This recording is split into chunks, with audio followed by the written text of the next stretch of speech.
A fundraiser tonight benefiting Commonwealth Murals. Proceeds from the event will allow the organization to continue to paint the town this summer. And Western Mass News reporter Olivia Hickey has the story.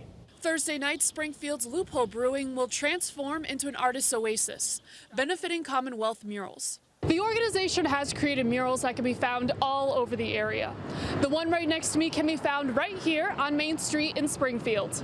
Others can be seen right from the balcony of Loophole Brewing. Since Commonwealth Murals is founding in 2019, over 70 murals have been put up in Springfield alone. Most of which have been done in collaboration with the community, so community helps give input into the mural designs, and we use a special mural technique that allows the community to help paint the murals. Director Britt Rue tells Western Mass News at Thursday's event, guests can find food, music, and the chance to get creative. All the proceeds will help the organization bring more art to Springfield this summer. Currently, the group is working to recreate this mural that was originally created in the 1970s by Nelson Stevens.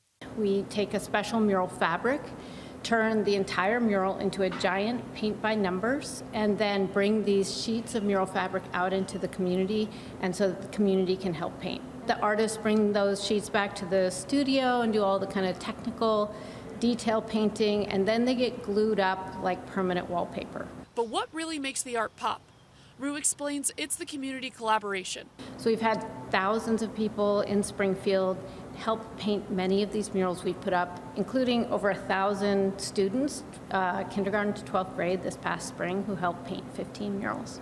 Reporting in Springfield, Olivia Hickey, Western Mass News. More information about the event can be found on our website at westernmassnews.com. Just click on the blue As Seen on TV button.